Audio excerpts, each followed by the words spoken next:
Assalamualaikum warahmatullahi wabarakatuh. Bismillahirrahmanirrahim. Alhamdulillahirabbil alamin. Allahumma shalli wa sallim wa barik ala sayyidina Muhammadin wa ala alihi wa ashabihi ajma'in. Amma ba'du. Ya, para hadirin yang dirahmati Allah Subhanahu wa taala, peserta didik yang selalu dirahmati Allah. Pada video ini Bapak akan menjelaskan tentang makna Asmaul Husna, Al-Matin, Al-Jami', Al-Ad, dan Al-Akhir. Al-Matin secara bahasa artinya maha kokoh. Allah Subhanahu wa taala maha sempurna dalam kekuatan dan kekokohannya. Dalam artian Allah memberlakukan perintah dan larangannya, ketentuan dan ketetapannya. Allah maha mampu menetapkan sesuatu tanpa ada sesuatu pun, siapapun yang dapat merubah prinsip-prinsipnya. Nah, termasuk dalam hal Allah memberikan rahmat atau azab kepada manusia. Allah pasti akan menepati janjinya memberikan rahmat kepada orang-orang yang beriman dan beramal soleh. Dan begitu juga sebaliknya, manusia siapapun dan dibantu oleh siapapun selain Allah tidak bisa mencegah azab itu turun kepada orang-orang yang kufur, orang-orang yang fasik, orang-orang yang berbuat syirik, orang-orang yang suka berlaku tercela.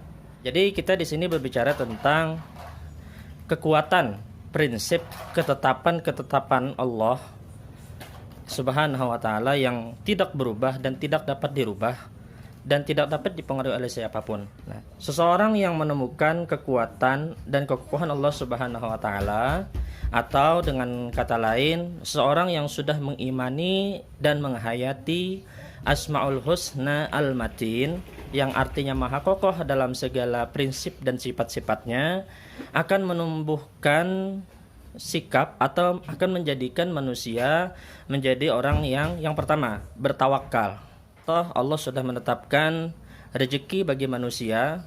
Selama manusia itu hidup, maka Allah pasti menjamin rezekinya.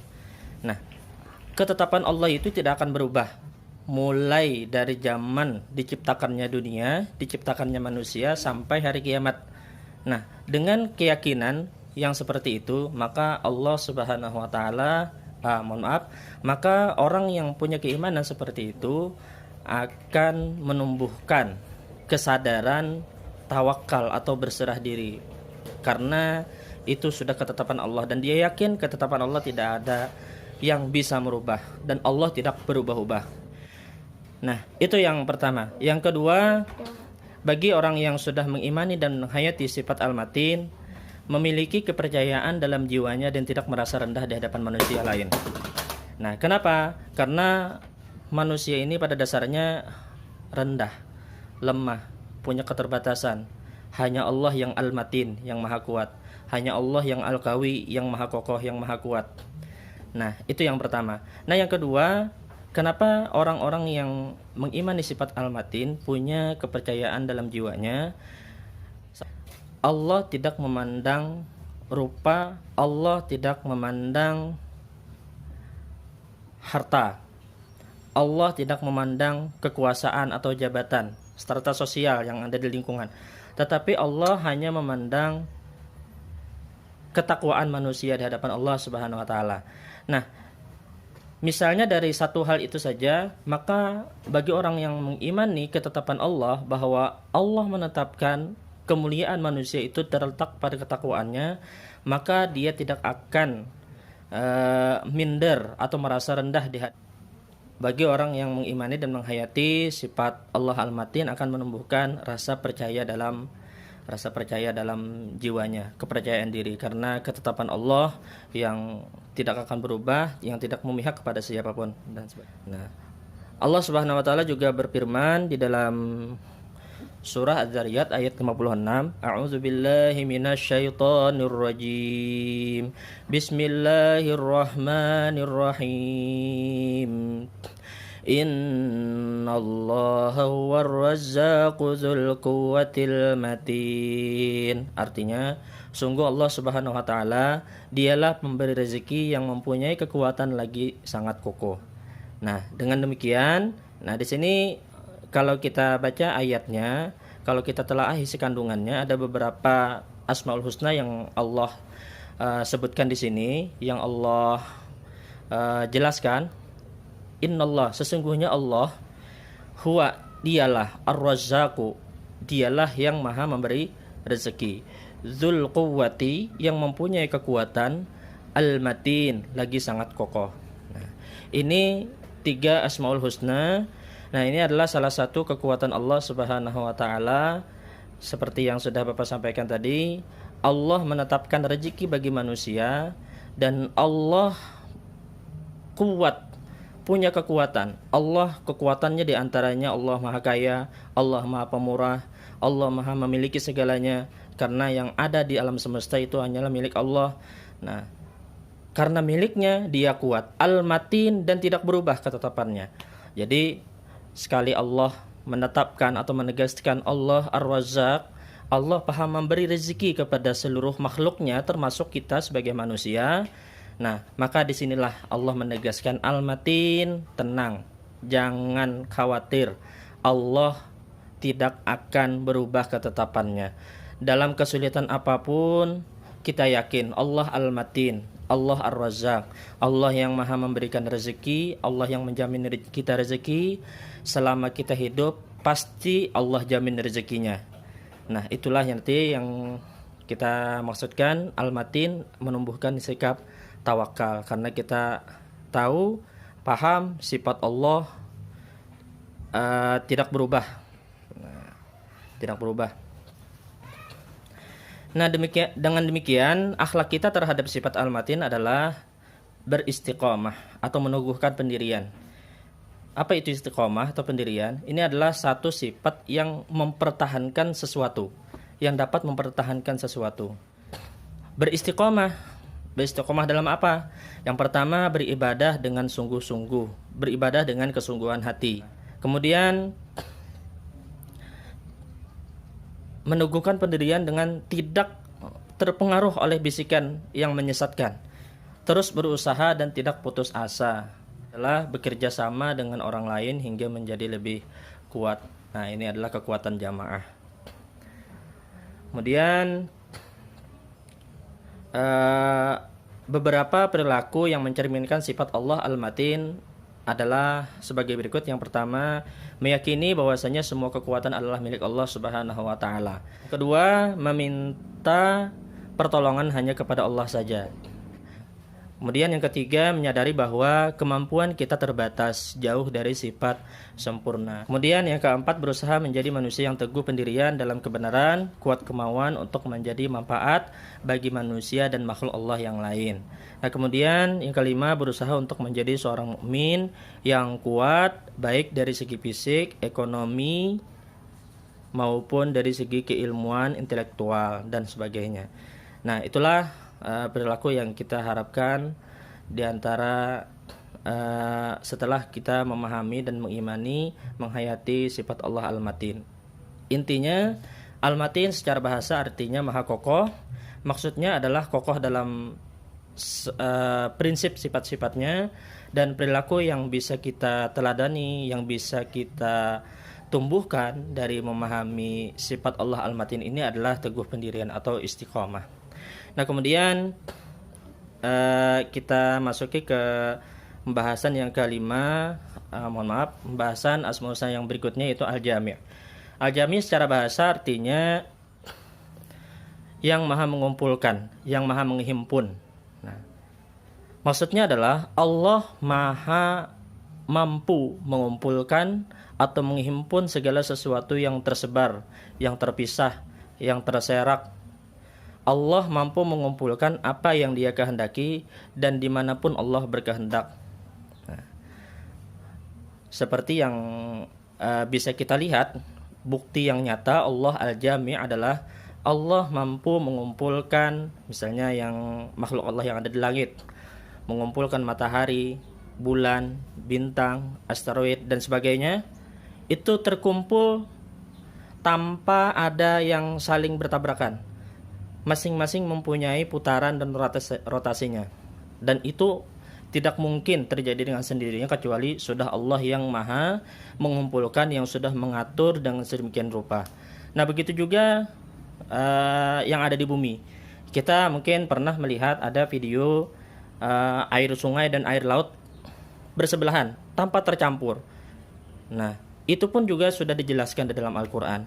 Ada juga kita pernah mungkin melihat, karena alhamdulillah sekarang sudah belajar tafakur, merenung kekuasaan-kekuasaan Allah itu sangat mudah. Tinggal buka YouTube kekuasaan Allah, itu kita banyak melihat melihat kekuasaan-kekuasaan Allah. Nah di antaranya lagi Allah maha mampu mengumpulkan, misalnya ada gunung berapi di bawah laut. Nah, ini kan sesuatu yang berbeda sifatnya, namun Allah tetap bisa mengumpulkan. Yang tadi, air asin dengan air tawar mampu terkumpul tanpa tercampur. Nah, ini di luar akal. Hanya Allah yang mampu. Begitu juga dengan api. Kalau api ketemu air padam. Ini ada gunung berapi di bawah laut. Hanya Allah yang mampu. Itulah sifat Allah Al-Jami. Nah bukan hanya itu, yang sebagai makhluk itu adalah salah satu renungan kita bahwa Allah mempunyai sifat Al-Jami. Dan yang paling utama kita renungkan adalah Allah menghimpun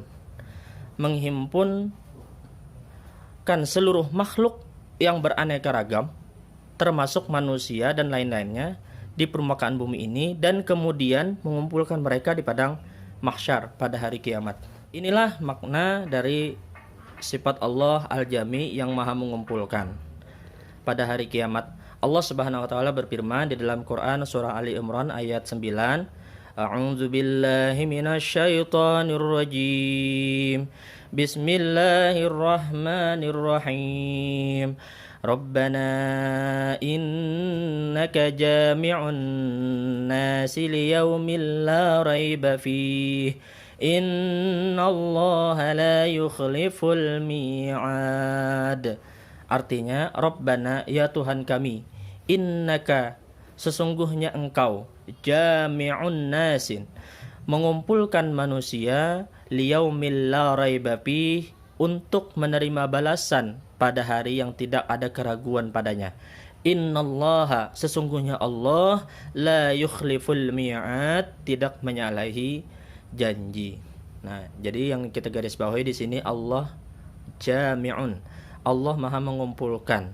Dan yang menjadi renungan kita, Allah bukan hanya mengumpulkan untuk reuni, tetapi Allah mengumpulkan kita untuk meminta pertanggungjawaban kita hidup di dunia. Nah, Allah Subhanahu wa taala menghimpun manusia di akhirat kelak sama dengan atau bersama dengan orang-orang yang satu golongan di dunia, orang-orang yang satu hobi dengan dia di dunia, orang-orang yang satu visi dan misi atau satu hati dengannya di dunia. Nah, oleh sebab itu hal ini dapat dijadikan sebagai barometer atau ukuran kepada siapa kita berkumpul di dunia, itulah yang akan menjadi teman kita di akhirat. Nah, itulah.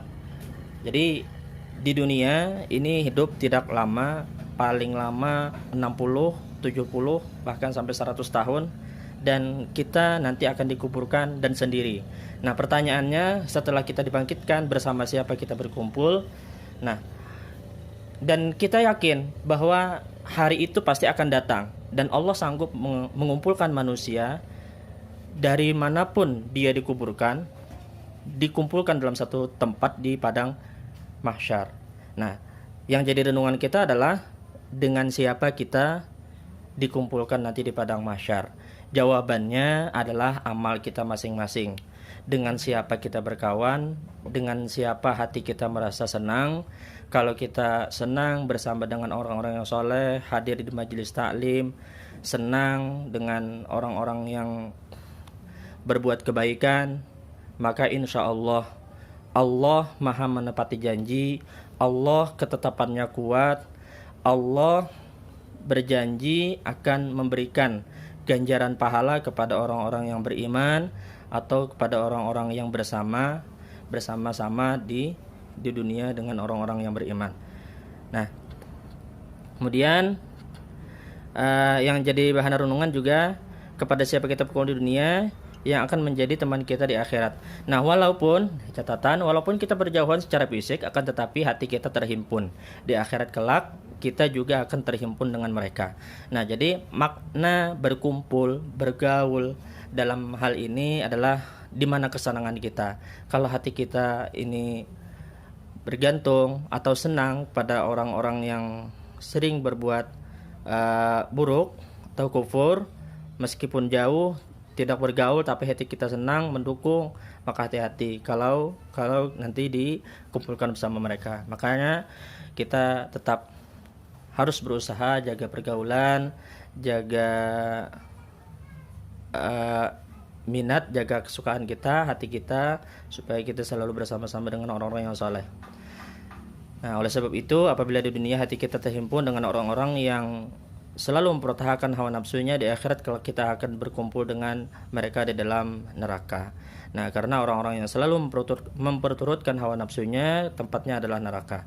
Nah, sebaliknya, apabila kecenderungan hati kita terhimpun dengan orang-orang yang beriman, bertakwa, dan orang-orang yang saleh, di akhirat kelak kita akan terhimpun dengan mereka. Karena tidaklah mungkin orang-orang yang beriman hatinya terhimpun dengan orang-orang kafir, dan orang-orang kafir juga tidak mungkin terhimpun dengan orang-orang beriman.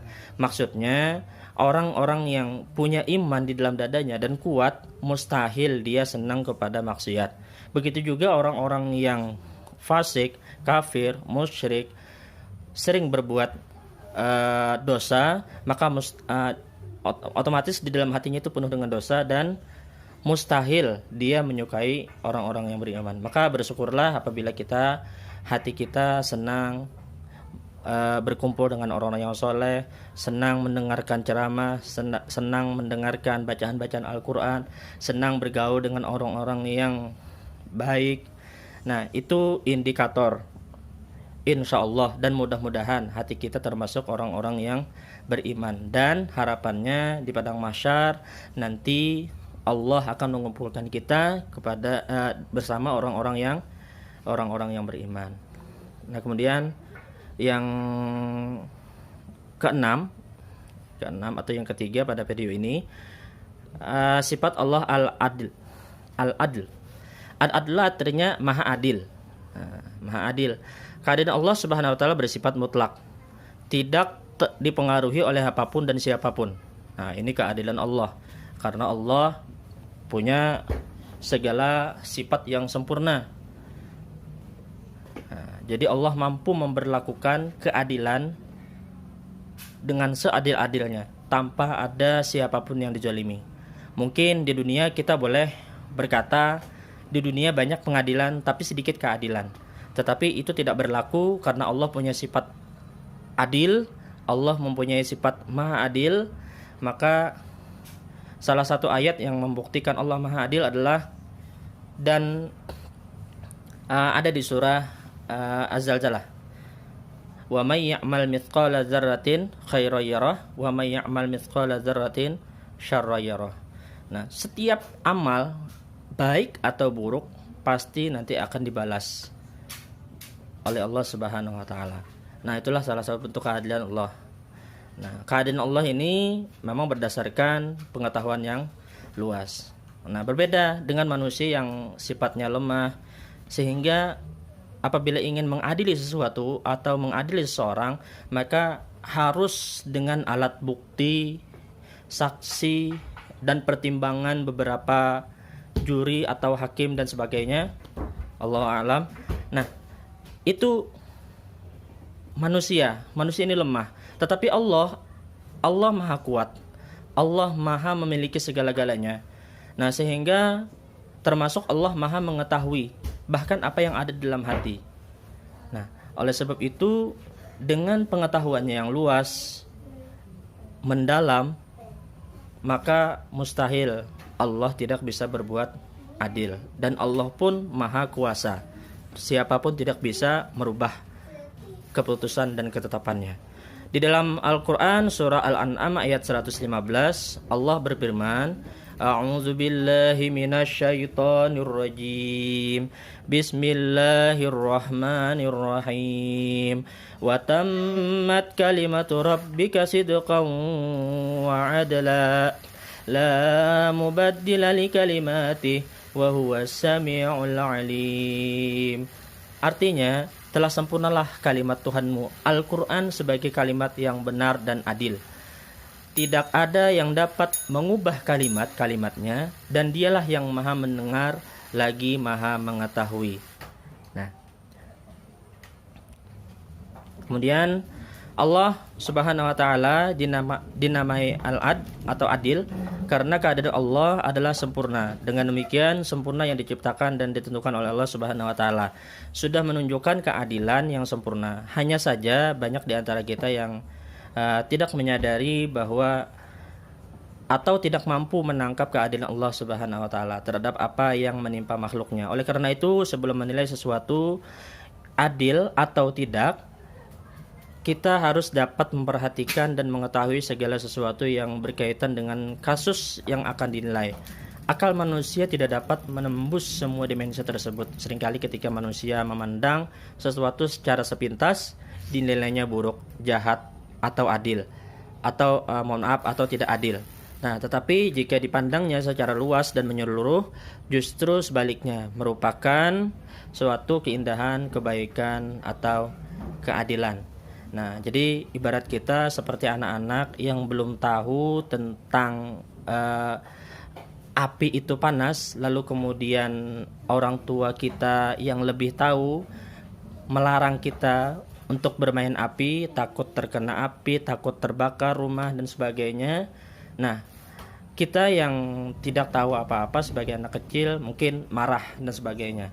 Nah, begitu juga pada umumnya manusia karena kelemahan pengetahuannya dan hanya Allah yang maha mengetahui yang dulu, sekarang, dan yang akan datang, maka segala sesuatu ketetapan yang Allah pasti Allah nilai adil. Nah, karena ketidaktahuan manusia, maka mungkin manusia sering beranggap ini tidak adil. Nah, padahal karena kita tahu. Misalnya, ada orang yang dinilai Allah punya kekuatan tidak sombong, maka Allah berikan harta, Allah berikan ilmu, Allah berikan harta, jabatan. Ada orang yang lemah, tidak bisa dikasih lebih, sombong. Nah, lalu Allah berbuat adil, menempatkan sesuatu pada tempatnya. Allah maha tahu bahwa si A ini adalah orang yang kuat, tidak akan sombong kalau diberikan harta dan kekuasaan, maka diberikanlah harta dan jadilah orang yang dermawan, orang pemimpin yang adil, amanah terhadap rakyatnya. Nah, sedangkan ada si B, nih Allah maha tahu bahwa dia tidak mampu. Nah, dia tidak mampu, maka Allah tetapkan misalnya hartanya dalam tanda kutip bukan sedikit lah, tapi dalam pandangan manusia itu kurang dan sebagainya, tidak punya jabatan, hanya masyarakat biasa. Nah, tetapi yang si B, manusia yang kedua ini mempunyai kekuatan kesabaran yang luar biasa. Jadi ditimpakan musibah dan segala macam, dia sabar dan tetap senyum. Nah, sedangkan ini dia kuat. Nah, ini juga keadilan Allah. Tinggal lagi ujiannya, nanti pasti ada yang membisikkan, yaitu musuh kita yang paling nyata, setan. Bagi yang si kaya, sudah Allah takdirkan ini yang terbaik, ternyata ada bisikan, lalu muncul sifat sombong. Nah, kemudian yang satunya lagi, ketika ditetapkan oleh Allah yang terbaik menurut pengetahuan Allah, harta secukupnya, jabatan tidak ada dan sebagainya, tidak ada strata sosial di masyarakat. Nah, lalu padahal dia sanggup bersabar dan sebagainya, namun ada bisikan-bisikan. Nah, ini tanpa ada lingkungan yang mendukung pengetahuan, ini mungkin nanti lama-kelamaan akan terpengaruh. sehingga menimbulkan rasa putus asa, minder dan sebagainya. Padahal kedua-duanya ini terbaik dalam pandangan Allah. Syukur adalah kebaikan dan bersabar adalah kebaikan. Tapi sebaliknya, orang yang diberikan harta lebih, sombong, itu adalah keburukan. Dan orang yang diberikan kecukupan atau kekurangan dari segi harta, lalu dia berputus asa, minder, menyalahkan, apalagi sampai berucap Allah tidak adil. Nah, itu berarti keputusasaan, dan keputusasaan itu adalah juga perbuatan yang buruk atau salah satu perilaku yang buruk. Nah, Allah Maha Adil. Allah menempatkan semua manusia pada posisi yang sama dan sederajat. Tidak ada yang ditinggalkan hanya karena keturunan, kekayaan, atau karena jabatan. Dekat jauhnya posisi seseorang dengan Allah hanya diukur dengan seberapa besar mereka meningkatkan ketakwaannya. Nah, dalam pandangan Allah, itulah Allah Maha Adil. Allah memberikan kebijakan, ketentuan dengan sangat adil. Manusia ini bermacam-macam kekuatan ekonominya dan sebagainya, tetapi Allah hanya memandang siapa yang paling bertakwa. Dan kemudian yang ketujuh, sifat al-akhir. Yang terakhir, al-akhir artinya yang maha akhir, yang tidak ada sesuatu apapun setelah Allah. Dia maha kekal tatkala semua makhluk hancur. Maha kekal dan kekalnya, adapun kekalan makhluknya adalah kekalan yang terbatas. Nah, jadi Allah maha kekal, makhluknya fana.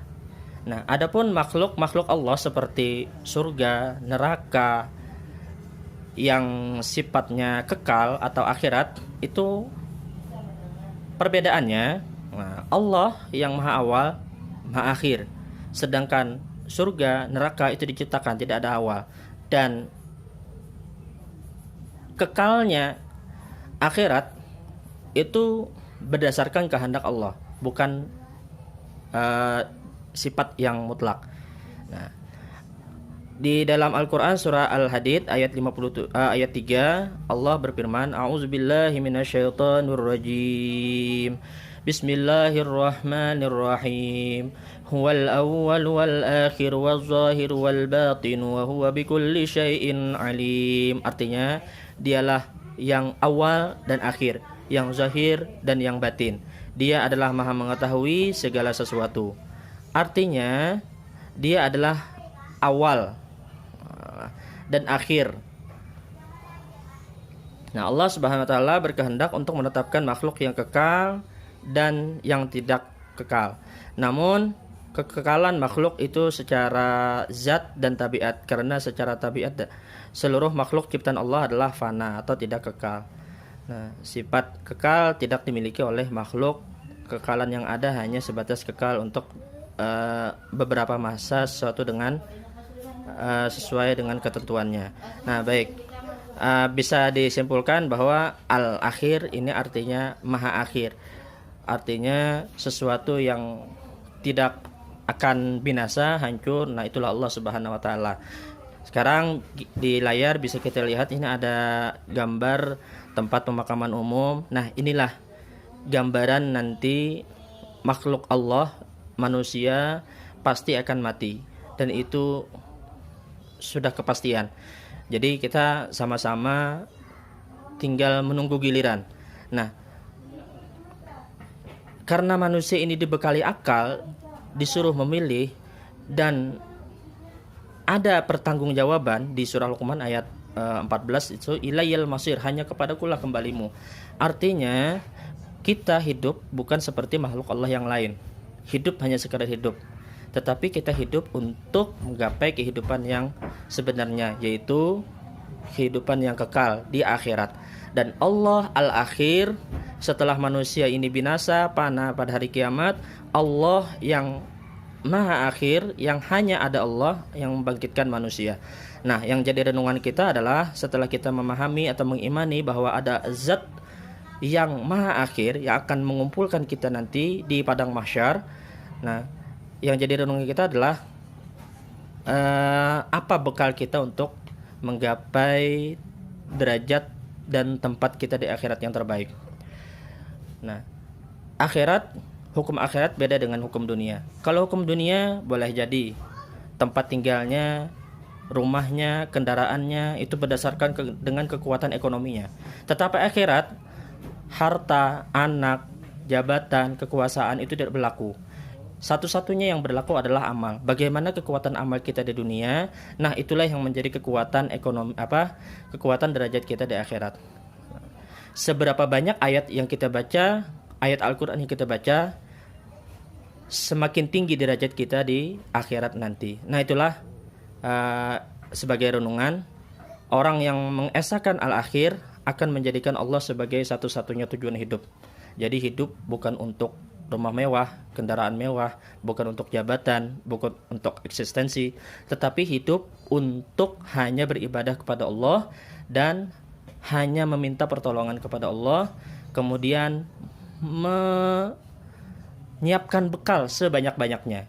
Makanya doa bangun tidur yang diajarkan di TK-TK, Alhamdulillahilladzi ahyana ba'dama amatana wa ilaihin nusyur. Alhamdulillah, segala puji hanya bagi Allah, ahyana yang menghidupkan kami, ba'dama amatana yang sudah mematikan kami, wa ilaihin nusyur, dan hanya kepadalah kami kembali. Nusyur di sini artinya kembali dengan membawa bekal sebanyak-banyaknya. Nah, artinya kita hidup di dunia hanya di perantauan. Seorang perantau pasti akan balik, dan baliknya, kepuasan seorang perantau balik ke kampungnya ketika dia sudah mempunyai banyak bekal. Begitu juga kita hidup di dunia, ketika pulang di akhirat sangat bahagia, sangat bangga. Kenapa? Karena bekal kita banyak. Apa bekalnya? Ya ibadah kepada Allah, banyak zikir, banyak sedekah, banyak baca Al-Quran, dan amal-amal yang lain. Nah, dalam firman Allah, sebaik-baik bekal adalah bekal takwa. Nah itu saja yang dapat Bapak sampaikan. Kalau ada pertanyaan silakan ditanyakan di kolom komentar. Mohon maaf atas segala kekurangan. Akhirul kalam. Assalamualaikum warahmatullahi wabarakatuh.